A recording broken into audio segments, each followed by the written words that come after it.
You can choose your friends, can't choose your family. Yeah, just ask Armin Far, who is the twin brother of Arash Far, the alleged narco kingpin the cops have dubbed the Kid.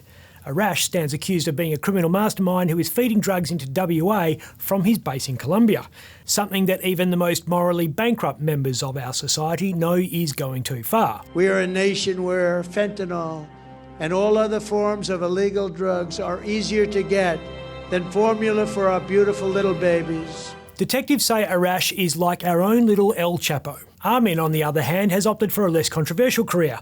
He's a hairdresser.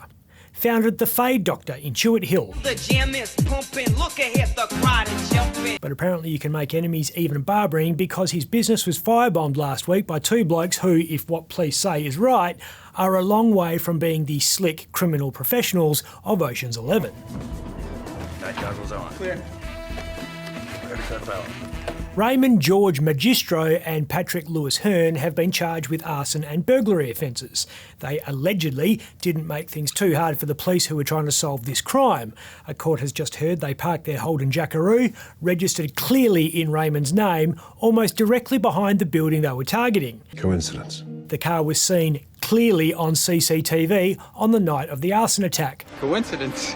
The black eye Raymond was sporting in court could, according to police, also be seen clearly on CCTV on the night of the arson attack. It's a coincidence. Oh, and he used his own debit card to pay for the fuel they allegedly used to set fire to the building.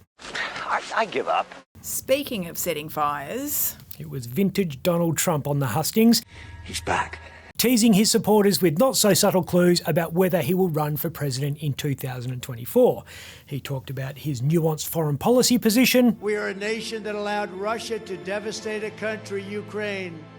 It would never have happened with me as your commander-in-chief.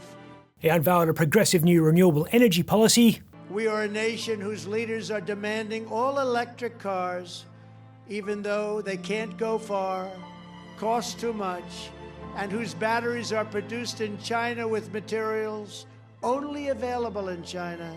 We are a nation that ended oil exploration and production in the United States, just as the price of oil reached an all-time high.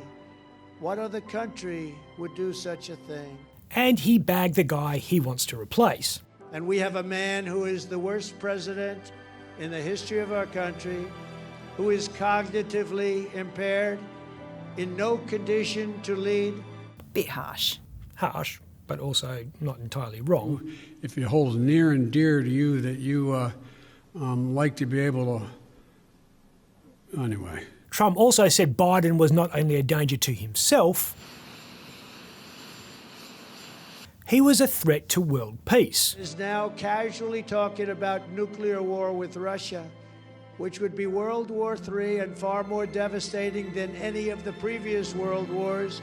This being the same Donald Trump who played Russian roulette with Little Rocket Man over Twitter.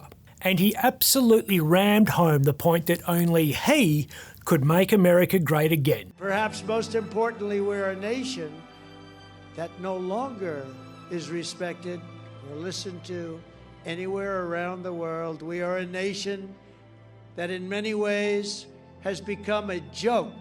Yep, 74 million Americans voted for him. And you know that at least that many will turn up in 2024.